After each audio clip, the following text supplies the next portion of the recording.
السلام عليكم، ازيكم عاملين ايه؟ معاكم خلود من قناه بلانر ادكت، والنهارده فيديو جديد وتاني ريفيو من ريفيوهات اجندات وبلانرات 2024. تعالوا مع بعض النهارده نشوف دونها، نشوف البوكس بتاعهم ومحتوياته، وهل يستاهل ثمنه ولا لا، لان طبعا السنة دي هي سعرها غالي مش قليل. فتعالوا بينا نشوف كل المحتوى بتاعها وتفاصيلها. والناس اللي اول مرة تشرفني على القناة اهلا وسهلا بيكم، يا ريت ما تنسوش تدوسوا على زرار الاشتراك وكمان فعلوا الجرس عشان ما يفوتكوش اي فيديو جديد انا بنزله. يلا بينا نشوف الفيديو. طيب تعالوا نبتدي الاول بالباكجينج. انا طبعا عملت انبوكسنج ليه على الانستجرام. بصراحة انا دافعه مبلغ مش قليل، انا دافعه 540 جنيه بالشحن، فالمفروض يبقى الباكجينج اون بوينت ما فيهوش غلطه. يعني ان انا تجيلي الحاجه متنيه وشكلها عامل كده وانا دافعه المبلغ ده شيء بالنسبه لي نوت اكسبتبل. بس هنقول ان ده عيب شحن فماشي اوكي. الستيكي نوت برضو مقطوعه، اوكي ماشي، هي مش ستيكي نوت، هي نوت باد، تمام. بصوا جايه عامله ازاي، بس اللي هو اوكي ماشي. لكن بالنسبه لي اللي مش مقبول في الباكجينج ان السلك بتاعها او الكويلنج بتاعها يبقى بالمنظر ده. الكويلنج كله معوج، محتاج كله يتعدل. فده بالنسبه لي حاجه مش كويسه خالص، مع ان واضح ان الماتيريال كويسه، ولكن ده عيب شحن. يعني انا متاكده ان ده عيب شحن، بس برضو بالنسبه لي حاجه مش مقبوله. تعالوا نشوف بقى ايه يعني بعيدا عن الشحن ده، لان اكيد مش كل الناس هيجي لها الشحن بتاعها يعني في مشكله. بعيدا عن النقطه دي تعالوا نشوف المحتويات بتاعتها ايه. طبعا الاجنده دي هنفتحها ونشوف كل تفاصيلها مع بعض لوحدها. جاي معاها حاجات كتير بصراحه. زي ما قلت سعرها 499 وبالشحن 540 جنيه. دول زي ستيكر، تمام، بس في كالندر صغيره للسنه، فيها السنه كلها اهي. نقدر ان احنا نعملها زي تاب على الاجنده، ففكرتها لطيفه. جاي معاها مسج لنفسي بعد سنه، اكتب فيها رساله لنفسي واشوفها في اخر السنه، فلطيفه برضو. انا اخترت السيم ده لانه بصراحه اكتر سيم عجبني فيهم. هنا رساله من دونها نفسها. لو انا هكتبها وابعتها لحد تهاد وتحابه، يعني هديها هديه لحد، فممكن اكتب فيها الرساله دي. في كوستر، اعتقد في 2 كوستر، بس هو مش كوستر قوي، هي ورقه يعني خفيفه جدا، مكتوب عليها اتبع حلمك، شكلها لطيف. المقلمه هي انا كنت فاكراها مقلمه للبلانر، طلعت مقلمه عاديه بنسل كيس بتاعت الاقلام يعني.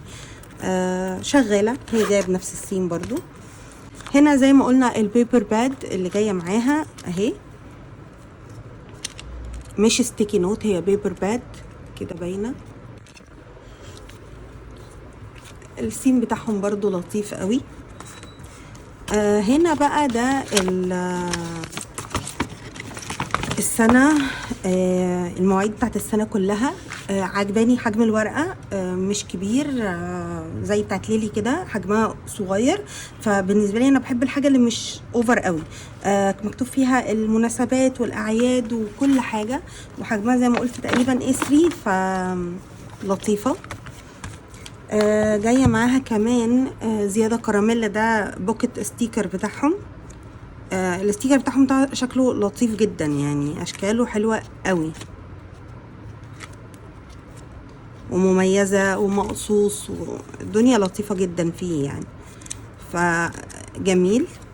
جايه معاها لعبه، انا بصراحه معرفش ايه اللعبه دي، اسمها لعبه معلش.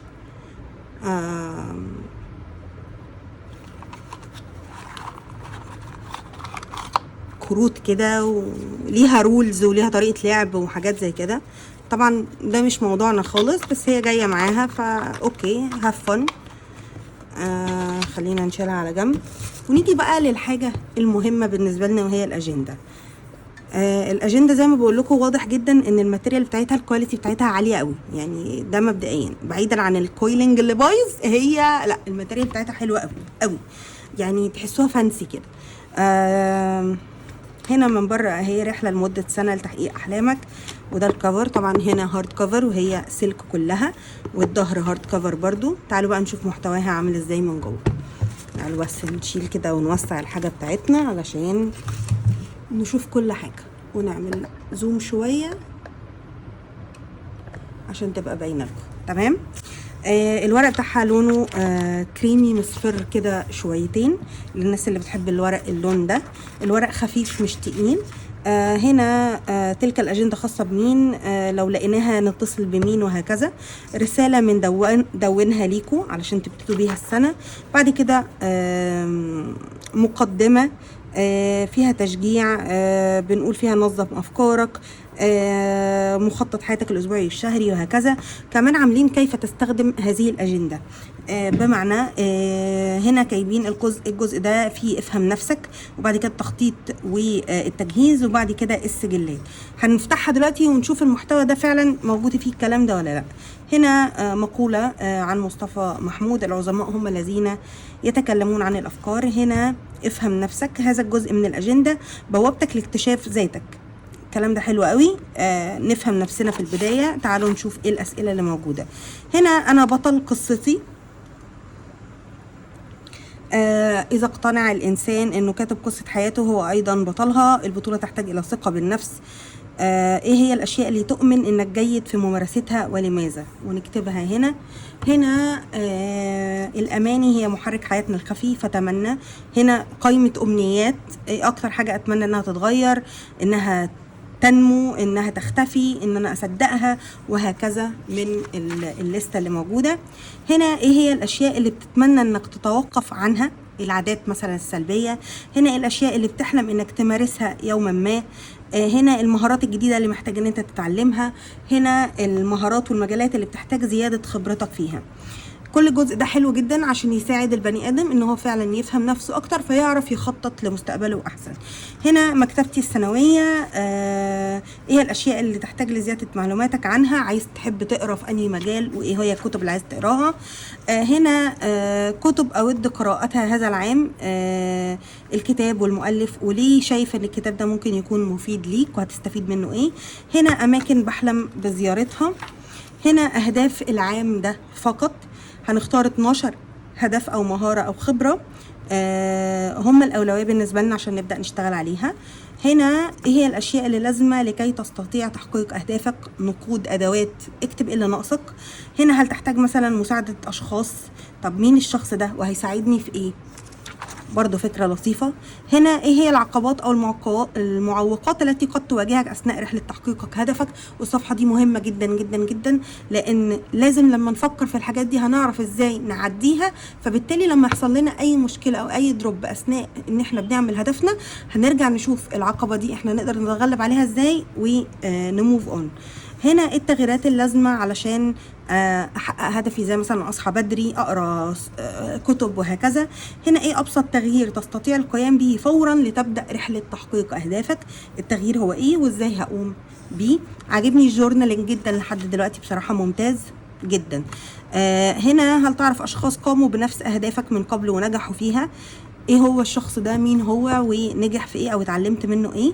هنا عاملين لك بالانس او تخطيط اليوم بتاعك علشان اوصل لهدفي. اليوم بتاعي ممكن يكون شكله ازاي؟ بيبتدي من 7 صباحا وهنا 7 مساء لحد 6 الصبح تاني يوم. طبعا هنعلم على ساعات النوم وهكذا، لكن تخيلك لليوم المثالي ممكن يكون عامل ازاي علشان تحقق اهدافك. هنا النجاح ليس نهاية رحلة بل بداية رحلة جديدة لاستكشاف المزيد.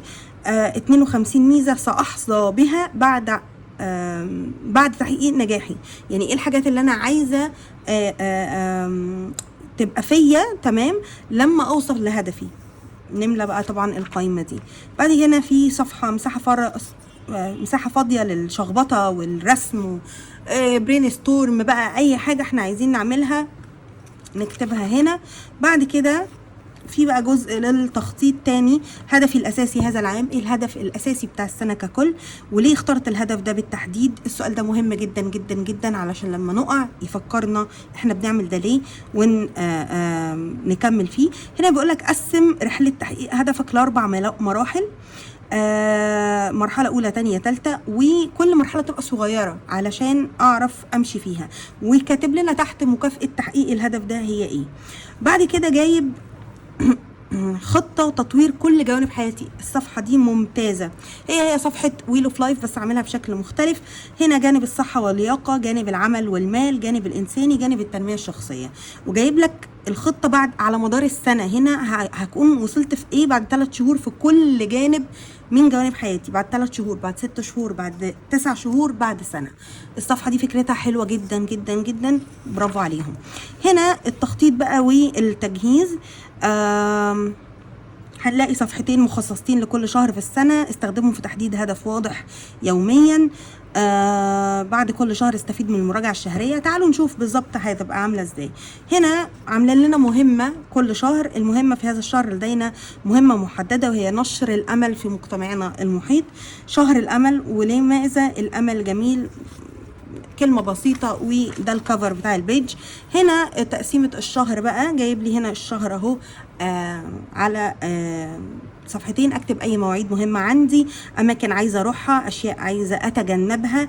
الهدف الاساسي لهذا الشهر زي ما اتفقنا هيتكتب هنا. وهنا في عادات، في اكتر من عادة على مدار الشهر اقدر ان انا اعلم قدام كل عادة.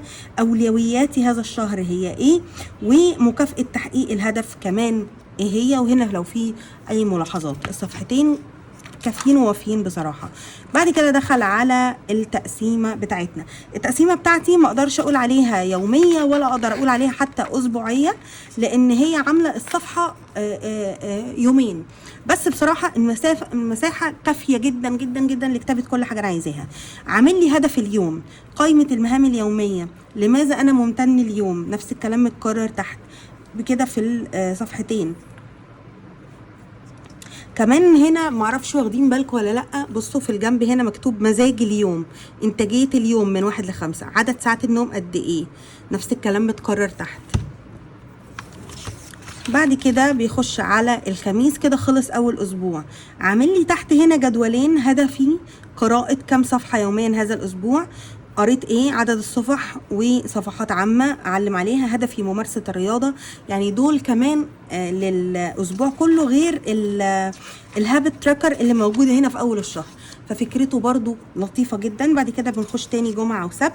الاسبوع عندهم بيبتدي جمعة لانه جاي بعد الخميس كاتب الصفحتين دول. تعالوا نشوف هيكرروا تاني ولا لا. بالفعل بيتكرروا تاني. هنا كاتب نهاية الاسبوع اهو، و كاتب كل التفاصيل نفسها هي في كل صفحة. طب تعالوا نشوف كده. انا لاحظت ان هي مش مؤرخة، فتقدروا ان انتوا تستخدموها في اي وقت، ودي حاجة كويسة جدا برضو. تعالوا نشوف بقى اخر الشهر الدنيا عاملة ازاي. مراجعة الشهر، عامل لي صفحتين. اول صفحة ايه هي مكاسب الشهر ده، ايه هي الدروس اللي اتعلمتها، ايه هو شعوري حيال ما انجزته هذا الشهر، ايه المهام اللي ما قدرتش ان انا احققها خلال الشهر ده. وهنا عامل لي صفحة للميزانية، الدخل، المبلغ، المدخرات، المبلغ، والحاجات اللي انا صرفتها امتى، والمبلغ كام، والصافي او الاجمالي بتاع الميزانية بتاعتي. بعد كده بنخش في الشهر اللي بعده، مهمة جديدة، ثيم جديد، نفس الكلام.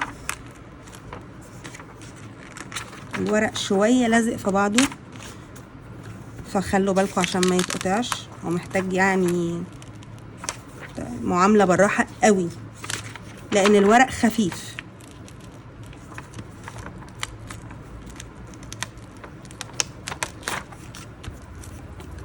للاسف الورق بيتقطع من كتر ما هو خفيف ولازق في بعض.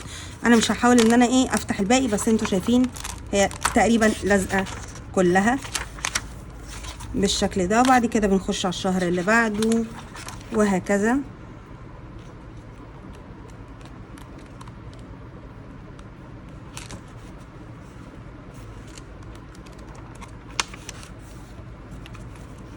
انا بس بحاول اشوف في اي تغيير في اي حاجة بعد كده ولا لأ.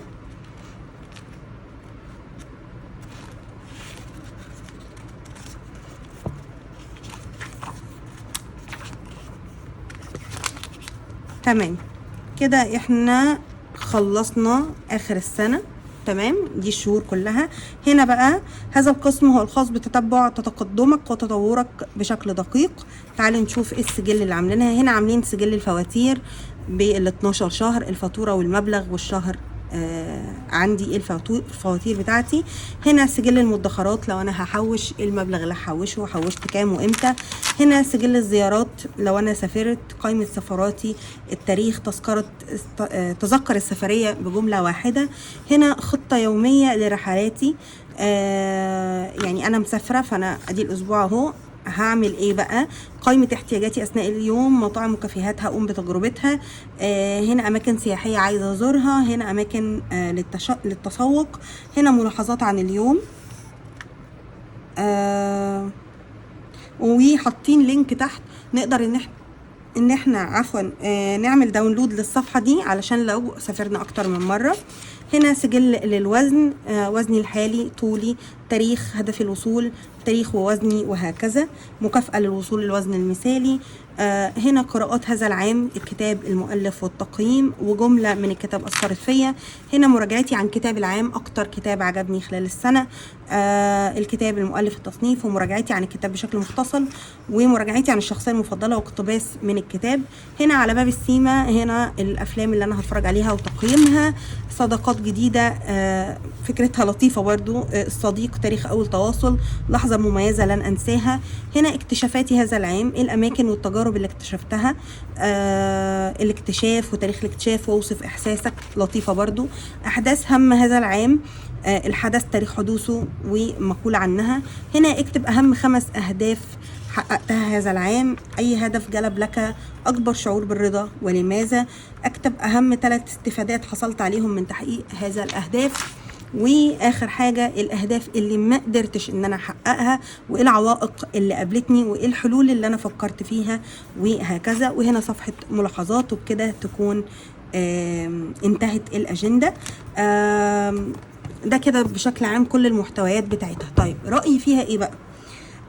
بصراحه فكرتها لطيفه، الاجنده من جوه تساعد على التخطيط، وده اللي احنا بنفتقده في اغلب الشركات الكبيره، مش الحاجات اللي هي مش عايزه اقول اللوكال براند او البراندات المحليه، لان هم برضو مصريين، يعني دونها من اسكندريه، ولكن البراندات الصغيره اللي هم سمول بيزنس او اصحاب المشاريع الصغيره، زي ليلي، زي نوتا بوك، زي كل البراندات اللي هي اصحاب المشاريع الصغيره، ما بيهتموش قوي بالتخطيط. ففرحت ان دونها لا، عامله حاجه فعلا تساعد على التخطيط، ففيها من جوه مساحه كفايه للكتابه، فيها متابعه للافكار. الجورنالينج اللي في الاول كان مفيد ولذيذ، واعرف نفسي اكتر، ودي حاجه مهمه جدا ان الواحد يعرف نفسه ويكتشف ذاته علشان يعرف هو واقف فين ويعرف هيروح فين. المختصر اللي ورا في نهايه الاجنده برضو، السجل والتراكرز اللي موجوده لطيفه جدا، فانا شايفاها حلوه لذيذه، كتخطيط مش بطاله، حلوه جدا. تقييمي ليها 7/10، لان انا بالنسبه لي السعر عالي بصراحه، يعني اتمنى ان هم ينزلوها كاجنده لوحدها من غير كل الكلام اللي جاي معاها، لان بالنسبه لي الكلام التاني ده معلي سعرها على الفاضي وما فيهوش الاستفاده الكامله. فانا شايفه ان هي لو تنزل هي لوحدها كده هتبقى ممتازه جدا. لو انتي ما عندكيش مشكله في السعر فانا انصحك بيها، لانها هتنفعك في التخطيط، وده بالنسبه لي النقطه الاهم على الاطلاق في اي اجنده بعمل لها ريفيو. فانا معروف من زمان ان انا بحب حاجه تدونها، بس السنه دي عجبني ان هم عاملين حاجه جديده للتخطيط، فيها افكار، الماتيريال شكلها حلو، المنتج النهائي الشكل بتاعه الفينش لطيف، والاهم من ده زي ما قلنا التخطيط اللي فيها. غير كده اتمنى طبعا ياخدوا بالهم من الباكجينج، علشان ده بالنسبه لي مش الطف حاجه. انا مراعيه طبعا الشحن والكلام ده، بس انا بتكلم في المطلق يا جماعه عشان الريفيو يكون صادق مش اكتر. وبس كده، ده كده بشكل عام الريفيو الخاص باجنده دونها ل 2024. اتمنى يكون الريفيو عجبكم، ولو عندكم اي اسئله اكتبوها لي في الكومنت تحت، ولو عندكم اقتراحات لاجندات عايزين اعمل لكم عنها ريفيو السنه دي اكتبوا لي برده في الكومنتات. ولو الفيديو عجبكم ما تنسوش لايك، شير، سبسكرايب للقناه، واعملوا منشن للشخص اللي عايزينه يجيب لكم اجنده تدونها في الكومنتات. اشوفكم الفيديو اللي جاي، باي باي.